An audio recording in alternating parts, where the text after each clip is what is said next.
नमस्ते दोस्तों, आपका स्वागत है हमारे यूट्यूब चैनल पे। आज हम बात करेंगे यस बैंक के बारे में। क्या आपने यस बैंक को अभी तक ले रखा है या लेने की सोच रहे हैं? आपको लगता है ये 15-20 रुपए का शेयर आने वाले समय में 50 रुपए 100 रुपए हो जाएगा? अगर आप ऐसा सोचते हैं तो आप इस वीडियो को जरूर देखें एक बार। लास्ट में आप अपना जो है डिसीजन लीजिएगा और कंपेयर करेंगे अदर इसके सिमिलर जो है बैंकों से, जिससे आपको डिसीजन लेने में या समझने में चीजों को बहुत आसानी होगी। क्या ये बैंक सच में इतना सस्ता है जितना आप सोचते हैं? दोस्तों, हम जो सोचते हैं हमेशा बैंक के जो कोई भी स्टॉक होता है उसके प्राइस से उसको कंपेयर करते हैं, जबकि ऐसा नहीं होता है दोस्तों। हमें उसके मार्केट कैप से उसको कंपेयर करना चाहिए। तो हम देर नहीं करते हैं, हम इसे एक बार देखते हैं। आप इस वीडियो को पूरे लास्ट तक देखिएगा, आपको बहुत ज्यादा इंफॉर्मेशन मिलेगी। अगर आपको अच्छा लगे इस वीडियो तो आप इसे सब्सक्राइब कीजिएगा, क्योंकि आपको इस तरह का हम जब भी वीडियो डालेंगे तो आपको नोटिफिकेशन मिलता रहे। चलिए हम शुरू करते हैं। देखिए, सबसे पहले जो हम ज्यादा डिटेल में जाएंगे कि बैंक करती क्या है ना, क्योंकि ये बेसिक चीजें हैं, ये चीजें आपको भी पता होंगी। फिर भी हम थोड़ा सा स्टार्ट कर देते हैं। जो देखिए, यस बैंक एक प्राइवेट सेक्टर बैंक है और यस बैंक अगर क्या काम करती है, ये बैंकिंग लोन का काम करती है। एक तरह से बैंक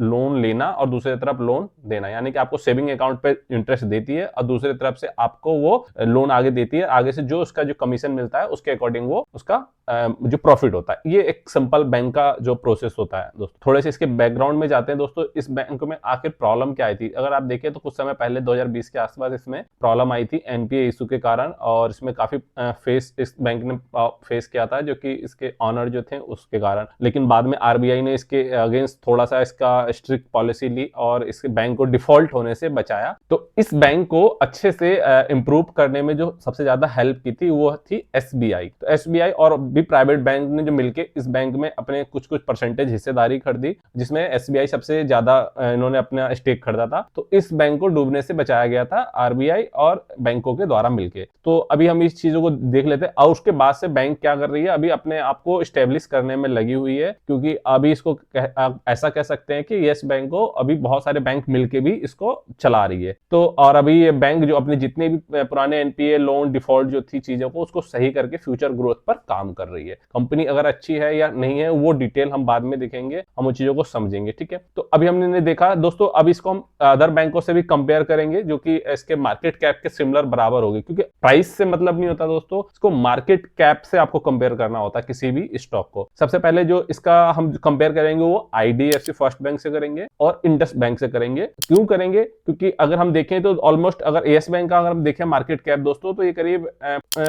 57,300 करोड़ रुपए के आसपास है, और आईडीएफसी का 46,000 करोड़ के आसपास है, और इंडस का 75,000 करोड़ है। तो हमने एक बैंक थोड़े ज्यादा मार्केट कैप वाले के लिए, एक थोड़े कम वाले को लिए, और यस बैंक को इसको बीच में हमने कंपेयर किया है, ठीक है। तो इसको प्राइस को हम नहीं लेते क्योंकि प्राइस इंपॉर्टेंट नहीं होता है दोस्तों। क्योंकि प्राइस को अगर आप कभी भी देखेंगे 20 रुपए का 10 रुपए का, तो आप कभी मार्केट में सक्सेस नहीं हो पाएंगे। किसी भी कंपनी को या स्टॉक को या बैंक को कंपेयर करने के लिए उसके मार्केट कैप से कंपेयर किया जाता है। मार्केट कैप वो आपको दिखाता है, जैसे कि हमने अभी बात की कि इन तीनों का मार्केट कैप इतने, तो अगर जो प्राइस मूव होगा तो उसके मार्केट कैप के अकॉर्डिंग होता है। वो प्राइस में रिफ्लेक्ट करता है लेकिन वो एक्चुअल में नहीं होता है। जैसे कि अभी हम इसको अगर कंपेयर करें तो यस बैंक का अगर मतलब 57,000 करोड़ रुपए का अगर ये मार्केट कैप है तो इसका प्राइस 18 रुपए का है। इसी तरह अगर आईडीएफसी का देखा जाए तो ये 46,000 करोड़ रुपए का मार्केट कैप है, पर इसका प्राइस 62 रुपए है। तो क्या ये सस्ता है? नहीं। देखिए, लेकिन मार्केट कैप के हिसाब से देखें तो आईडीएफसी सस्ता है, लेकिन प्राइस के हिसाब से आईडीएफसी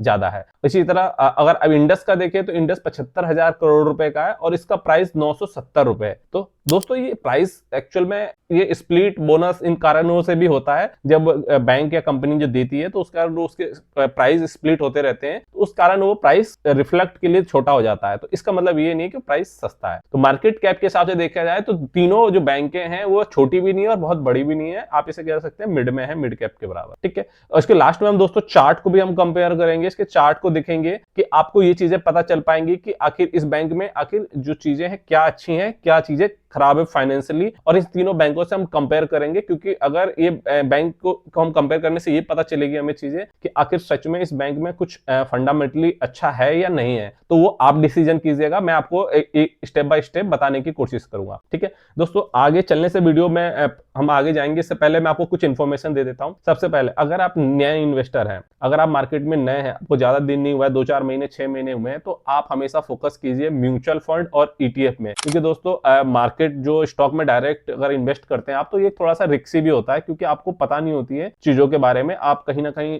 न्यूज चैनल या किसी के टिप्स के द्वारा आप इस चीजों को डिसीजन ले लेते हैं, जो कि शायद आने वाले समय में आपके लिए सही नहीं होती, जब तक आप अवेयरनेस या आपको चीजों के बारे में पता नहीं होती है। ठीक है, तो आप म्यूचुअल फंड के द्वारा आप इस कीजिए, कोई भी अगर आपको सेक्टर अच्छा लगता है तो उसके सेक्टर के म्यूचुअल फंड या ईटीएफ के द्वारा आप उसे कीजिए। अगर आपको इनके ईटीएफ या म्यूचुअल फंड के सेक्टरों के बारे में अच्छी डिटेल चाहिए तो आप कमेंट कीजिएगा, हम उसके बारे में भी वीडियो बना देंगे। ठीक है, और दूसरी चीज, अगर आप डायरेक्ट इन्वेस्ट करना चाहते हैं, अगर आपको लगता है कि नहीं आप इन्वेस्ट करते हैं, आपको थोड़ा सा समय हो गया, आपको नॉलेज है, तो उसमें भी आपको हमेशा जब भी आप कोई स्टॉक को इन्वेस्ट करें तो उससे पहले आपको क्या क्या चीजें करनी चाहिए, बहुत जरूरी है। सबसे पहले आप अपने पोर्टफोलियो को डाइवर्सिफाई करें, यानी कि एक सेक्टर में पैसा ना लगाए, हमेशा कम मिनिमम 3 सेक्टरों में आपका पैसा होना चाहिए। मान लीजिए आपके पास 3 लाख रुपए हैं, तो एक सेक्टर मान लीजिए बैंक हो सकता है, एक हो सकता है आपका मैन्युफैक्चरिंग हो सकता है, या डिफेंस हो सकता है, या कोई भी आप मतलब अलग अलग सेक्टर होने चाहिए। उन सेक्टरों में भले शेयर आपके 2-3 ऐसे होने चाहिए, लेकिन सेम सेक्टर मान लो बैंकिंग है तो बैंकिंग में आपका पूरा पैसा नहीं होना चाहिए। तो ये मोस्ट इंपॉर्टेंट चीज है, अगर इसको आप ध्यान में रखेंगे तो आप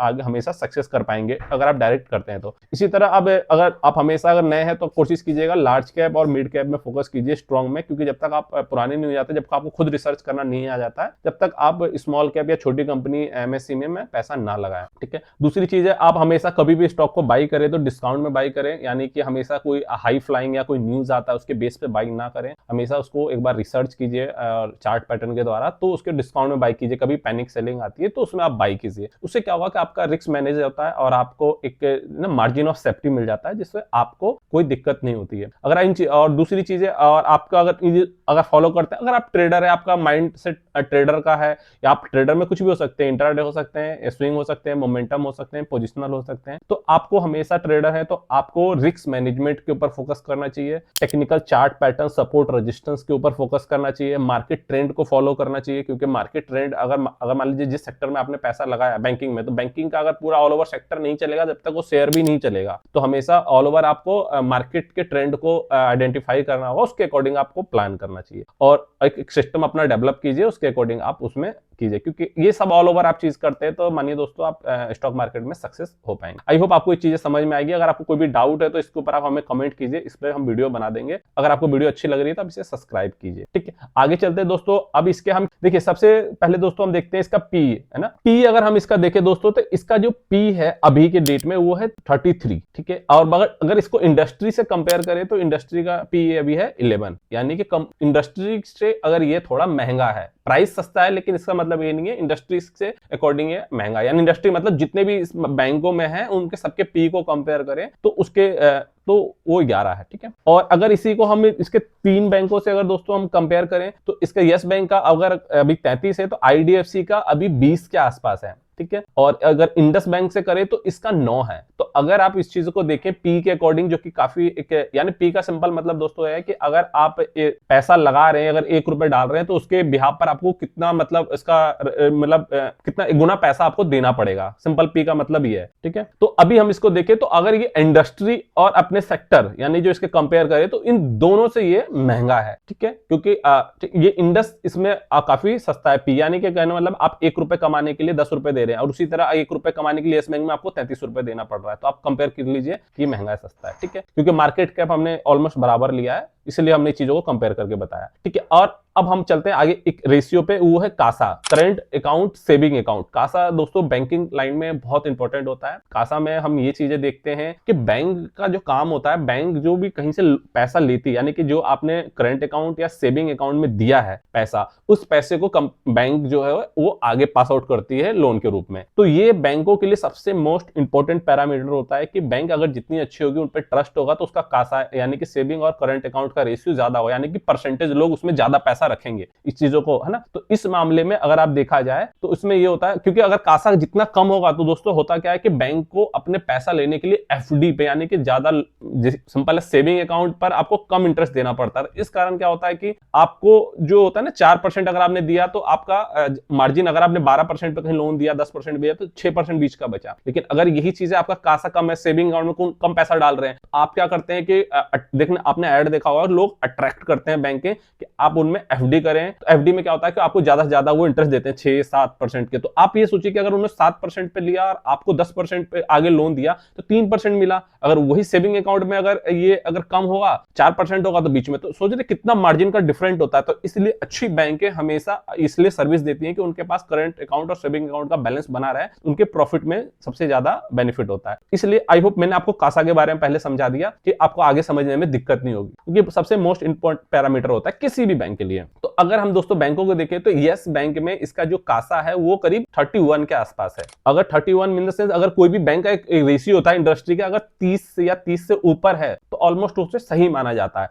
लेकिन 30 से जितना ज्यादा हो 30, 40, 45, 50 तक, तो वो ज्यादा बेहतर होता है। तो हमने देखा कि यस बैंक का 30-31 के आसपास है। अगर इसी को हम इसको आईडीएफसी से अगर कंपेयर करें दोस्तों तो आईडीएफसी का 47 है। सोच रहे हैं आपको, यानी कि ऑलमोस्ट आधा पैसा उसका सेविंग और करंट अकाउंट में आता है। इसलिए ठीक है, इसलिए और दूसरी चीज अगर आप इंडस बैंक से कंपेयर करें तो इसका करीब 38 है। तो अगर आप सेम इंडस्ट्री से अगर मार्केट कैप से कंपेयर करें तो उस मामले में भी यस बैंक महंगा है। यानी कि कहीं ना कहीं उसको महंगा मतलब इसमें यह है कि आपको प्रॉफिट मार्जिन में इसको प्रेशर होगा, सिंपल। क्योंकि 31% तो 70% कहीं ना कहीं जो पैसा ला रही है एफडी या और सोर्सों के द्वारा ला रही है। तो आई होप ये चीजें आपको समझ में आएगी कासा। तो अगर इसमें कासा के अकॉर्डिंग देखें तो आईडीएफसी फर्स्ट बैंक अच्छी है, टॉप पर है, ठीक है, क्योंकि इसके पास बहुत ज्यादा सर्कुलेशन, ये इंटरेस्ट भी अच्छा देती है और ये भी एक फास्ट ग्रोइंग बैंक है, काफी जो आगे ग्रोथ में लगी हुई है। तो अगर आप कासा के अकॉर्डिंग देखें तो उसमें भी यस बैंक में कहीं ना कहीं कंपेयर में, मतलब अगर कासा ओके है, मतलब अच्छा है, लेकिन मतलब अगर कंपेयर करें तो उस अकॉर्डिंग ये अभी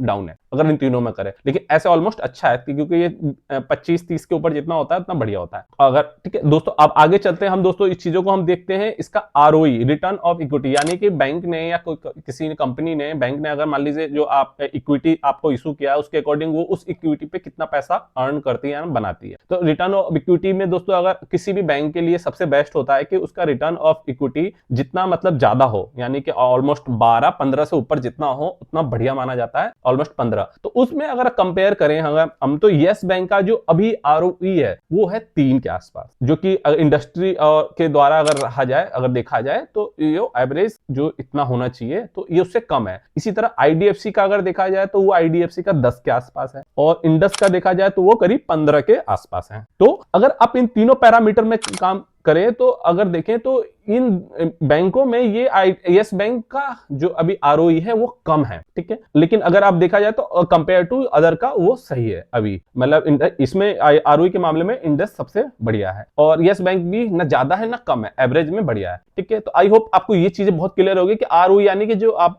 बैंक के पास जो इक्विटी है उस पर वो रिटर्न उतना जनरेट नहीं कर पा रही है जो करना चाहिए। इस क्यों नहीं कर पा रही है, क्योंकि ये भी रीजन है कि बैंक के पास जितना इसमें पहले जो डिफॉल्ट या प्रॉब्लम हुई है उससे वो अभी निकलने की कोशिश कर रही है, उस सब चीजों को सुधार रही है, एक ये भी रीजन है इसलिए। तो अगर आप हमने कंपेयर किया तो क्या उस मामले में यस बैंक अभी वैल्यूएशन के मामले में सस्ता है, तो आपको आंसर खुद ही मिल जाएगा, ठीक है। तो आगे हम चलते हैं आरओई, रिटर्न ऑन एसेट। इसमें क्या होता है दोस्तों कि आप कोई भी जितना रिटर्न ऑफ एसेट अच्छा होता है इसमें, तो इसमें आपका मतलब जितना, तो यानी आप एसेट पे जितना अर्न करते हैं रिटर्न, ठीक है। तो इसमें आपका सिंपल होता है कि अगर कोई भी बैंक होती है तो एक से ऊपर होना चाहिए, मतलब 1 या 1.5% के ऊपर होना चाहिए, तो वो ज्यादा बढ़िया होता है। तो उसमें अगर 1-1.5% के ऊपर अगर कंपेयर करें तो यस बैंक का अभी है 0.33, यानी ठीक है, यानी कि 1 से कम है, आधे से भी कम है। और इसी को आईडीएफसी से करे तो इसका 1.1 है और इसको इंडस बैंक से कंपेयर करें तो ये है 1.84। तो अगर देखें तो इंडस बैंक का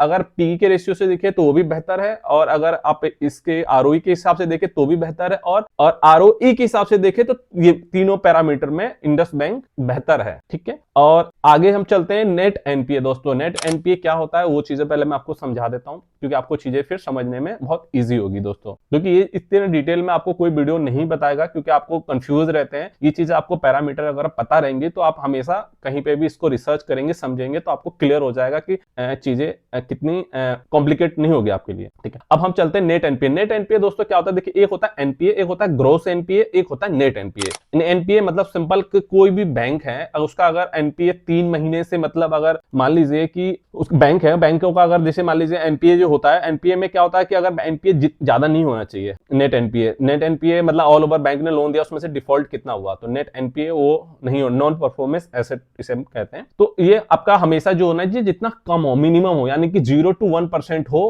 कहना का मतलब ये है, तो वो बेस्ट है, अच्छा है, क्योंकि आपका एनपीए होगा ही नहीं तो आपके प्रॉफिट ज्यादा चांस होंगे। अगर आपका एनपीए हो गया तो प्रॉफिट में से आपको एनपीए देना पड़ेगा, यानी कि डिफॉल्ट हो गया, कोई लोन नहीं दे रहा है। तो इसमें अगर आप देखा जाए तो एनपीए के मामलों में अगर 1 से कम होना चाहिए, तो एनपीए में तीनों बैंक बढ़िया है। यस बैंक का करीब अभी 0.68 है, आईडीएफसी का 0.6 है और इंडस का 0.57 है, यानी कि कहा जाए तो ऑलमोस्ट 0.16 के पास है, 0.1, ठीक है, यानी कि आधा % के आसपास है, उससे ज्यादा है, तो ये ऑलमोस्ट बढ़िया है, ठीक है। इसमें अगर ये बैलेंस है तीनों का अभी। और अगर देखें नेट इंटरेस्ट मार्जिन, ये मेन चीजें होती हैं दोस्तों, नेट इंटरेस्ट मार्जिन, क्योंकि कोई भी बैंक अगर जो कमा रही है तो मार्जिन उसका होना चाहिए ना। हमने बात की थी कि बैंक अगर लोन आपको दे रही है, ले रही है 4% पे आगे दे रही है 10% पे, तो बीच में 6% का मार्जिन। तो इस मार्जिन में क्या होता है कि और भी सर्विसेज होती है, कॉस्ट होते हैं, रेंट होता है या एम्प्लॉयमेंट होता है, सारे खर्चे काटे जाते हैं। लेकिन अगर इंडस्ट्री के अकॉर्डिंग अगर आप देखें तो ये 3-4% होना चाहिए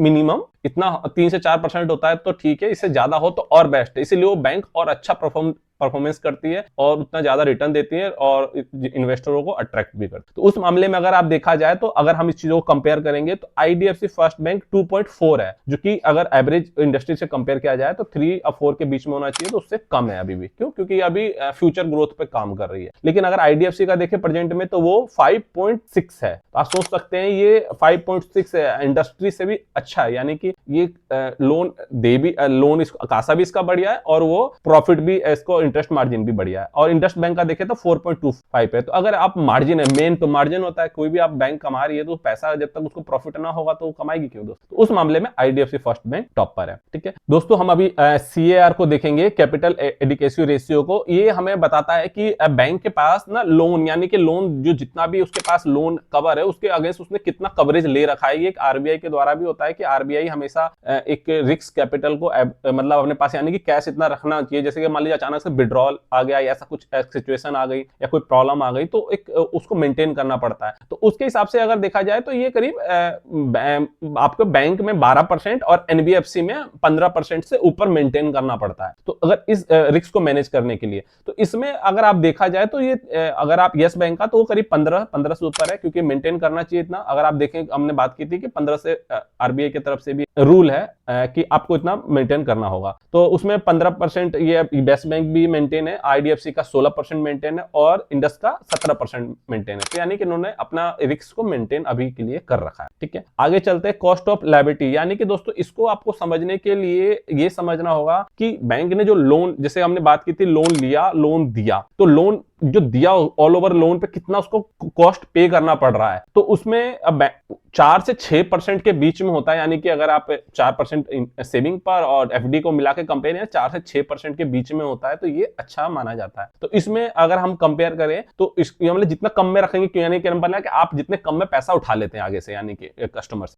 तो आप इसमें अगर आप देखें तो इसमें यस बैंक का आपका है 5.63। तो अगर आप इसको कंपेयर करें तो ओके है, कम पैसे में उठा रही है, लेकिन जितना कम हो उतना बेस्ट है। आईडीएफसी का भी देखिए तो 5.52 है और इंडस का भी देखिए तो 5.81 है, यानी कि कंपेयर करें तो तीनों अभी बराबर है, 5.5 के आसपास है, 5.56 के आसपास है। तो ये बढ़िया है। अब एडवांस ग्रोथ एक पैरामीटर होता है दोस्तों, इसमें यह देखा जाता है कि बैंक के पास जो चर्निंग हो रही है, पैसा आ रहा है और जा रहा है, इसमें बैंकों को उस पैसे को, जैसे मान लीजिए आपने पैसा लिया और दिया, इस प्रोसेस में क्या होता है दोस्तों कि आपको हमेशा ये देखना होता है कि बैंक उस लोन को और कितना जल्दी जल्दी ग्रो कर रही है, क्योंकि अगर आप लोन दे रहे हैं, इंटरेस्ट मिल रहा है, फिर उस लोन को दोबारा भी तो आपको किसी को देना है। तो इस प्रोसेस में क्या होता है कि जितना ज्यादा ये ग्रोथ रेट होता है तो उतना ज्यादा होता है, लेकिन बहुत ज्यादा भी नहीं होना चाहिए, फिर वो डिफॉल्ट होने के भी चांस होते हैं। मान लीजिए आपके पास 100 रुपए और आपने फिर से 10-20 रुपए दोबारा दे रहे हो तो वो सही है, लेकिन अगर आपने और ज्यादा देने लगे तो हो सकता है कि सामने वाला रिटर्न ना करे, तो एक डिफॉल्ट के चांसेस होते हैं। यानी कि बहुत कम भी नहीं होना चाहिए, बहुत ज्यादा भी नहीं होना चाहिए। तो उसके हिसाब से अगर आप देखा जाए तो मिनिमम 10%,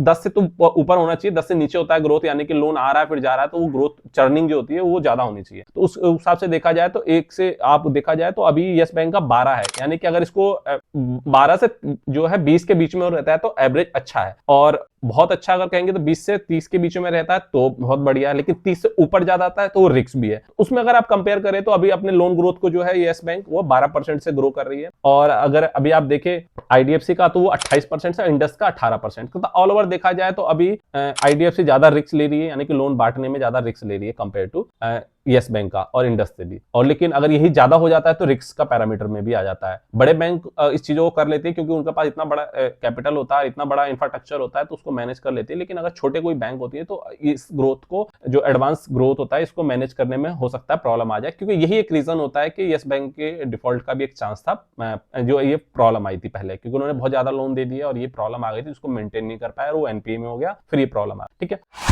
दोस्तों। अभी हम इसके प्रॉफिट लॉस को देख लेते हैं यस बैंक का। यस बैंक के अगर हम प्रॉफिट लॉस को देखें अगर करंट में 2024 में, तो देखिए हम इसको अगर कंपेयर करें तो अभी यहाँ पे देखिए, यहाँ पे 27,000 करोड़ रुपए इंटरेस्ट अर्न है। अगर नेट प्रॉफिट को देखें तो 1200, और ईपीएस जो है वो 0.43। इसी को हम आईडीएफसी फर्स्ट बैंक से कंपेयर करें दोस्तों, तो आईडीएफसी फर्स्ट में अगर इसी रेशियो को हम देखें तो देखिए सेम यहाँ पे आता है। तो यहाँ पर ये 30,000 करोड़ यानी कि इंटरेस्ट अर्न उनसे ज्यादा है।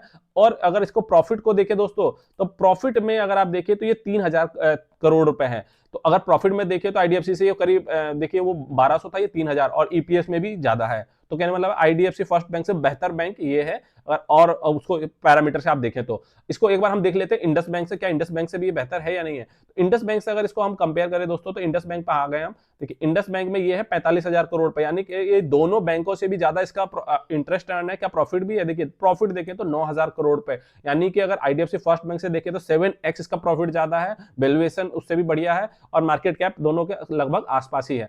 और ईपीएस देखें तो कितना है। तो देखिए दोस्तों, अगर इस चीज से कंपेयर करें तो आपको ये पता चल जाएगा क्या आईडीएफसी यस बैंक सस्ता है नहीं है। तो आपको पता चल जाएगा कि है या नहीं है, वो आप डिसाइड कीजिएगा कि सस्ता है नहीं है।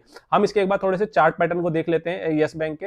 देखिए सॉरी, इसके शेयर होल्डिंग पैटर्न को। शेयर होल्डिंग में अगर आप देखें दोस्तों, तो इसका एफआई की होल्डिंग कंटिन्यू इंक्रीज हुई है, और इसी का देखें डीआई की होल्डिंग जो अगर आप देखें तो ये 44 था, जो कि 44 से ये अभी डाउन होकर 39 के आसपास है। अगर इसी चीज को अगर आप यहाँ पे कंपेयर करें दोस्तों पब्लिक होल्डिंग की, तो पब्लिक होल्डिंग की 45 थी, जो कि अभी की डेट में अगर आप देखें तो ये 34 के आसपास हो गया है। और अगर देखें पब्लिक होल्डिंग पहले 43 थी, जो कि अभी इंक्रीज होकर 62 लाख हो गई है। तो अगर देखें तो अगर शेयर होल्डिंग पैटर्न वैसे कम हुआ है, लेकिन इंडिविजुअल अगर देखें तो आपका जो है इंडिविजुअल में इसका इंक्रीज हुआ है। तो अगर आप देखें तो काफी रिटेल लोगों के पास ये शेयर होंगे अभी, क्योंकि ये आपको यहां से डेटा से पता चल रहा है। तो अभी हमने ये चीजों को देखा दोस्तों। अब दोस्तों हम इसके यस बैंक के अभी चार्ट को देखते हैं। चार्ट में अगर हम देखें तो यस बैंक का देखिए काफी समय से एक ये रेंज में कारोबार कर रहा था यहाँ पर और यहाँ पर, लेकिन फिर इसने एक ब्रेकआउट दिया। ब्रेकआउट के बाद देखिए यहाँ पे इसने ब्रेकआउट दिया, फिर यहाँ से अगर देखें तो ये करीब 18 रुपए के आसपास ये गया था, और अभी करीब 32 रुपए, यहाँ से करीब 16 रुपए से आपने देखा कुछ समय पहले रैली आई थी, लेकिन वहां से अगर देखें तो फिर ये दोबारा उसी रेजिस्टेंस पे आ गया जो पहले था। तो अगर देखें तो ये इसका एक बहुत स्ट्रॉन्ग 18 रुपए के आसपास इसका जो है रेजिस्टेंस है, 18 रुपए के पास। अगर ये यहाँ से टूटता है तो ये फिर से फर्दर यहाँ पर आपको 15 रुपए के आसपास दिखे आ सकता है, और गिरता है तो ये स्ट्रॉन्ग सपोर्ट है इसका करीब 11 रुपए के आसपास, 10-11 रुपए के आसपास।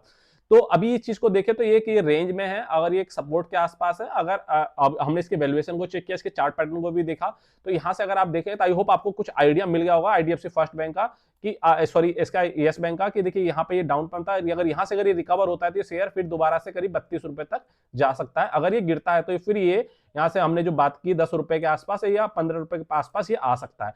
तो आई होप ये वीडियो में मैंने जो चीजें आपको कवर की है। तो अभी दोस्तों हमने अभी इसके आईडीएफसी फर्स्ट बैंक और इसके यस बैंक को और इंडस बैंक से इस सब चीजों को कंपेयर किया, और हमने चीजों को देखा कि क्या इसमें वैल्यूएशन के हिसाब से क्या चीजें आप, तो अगर आप होप आपके पास ये शेयर है, आप लेने का इसको सोच रहे हैं, तो हमने कंपेयर किया, आप उसके अकॉर्डिंग अपना डिसीजन करें। और आई होप आपको ये वीडियो अच्छी लगी होगी। हमने बहुत शॉर्ट में इसको वीडियो बनाई है दोस्तों, हमने ज्यादा अगर डीप में नहीं गया। अगर आपको इसमें कुछ भी चीज छूट गई या कुछ आपको कमी लगती है तो आप हमें कमेंट करके बताएं, मैं आपका कमेंट का जवाब दूंगा। और बाकी की हमने इसके ग्रोथ सभी बैंक के ग्रोथ कर रही हैं दोस्तों, सभी के लोन बुक हो रहा है, एनपीए अभी सबके कम है, लेकिन हम ऑल ओवर इसके देखें तो क्या आपने जो 12 रुपए लेके समझा है क्या उसके कंपेयर में है, तो अभी आपको आई होप आपको उसका जवाब मिल गया होगा। और आपको वीडियो अच्छी लगी है तो आप प्लीज इसमें कमेंट कीजिए, सब्सक्राइब कीजिए और हमें इसको शेयर कीजिए, और आप मुझे बताइए और नेक्स्ट वीडियो हम किस तरह पे बना सकते हैं। Thank you so much.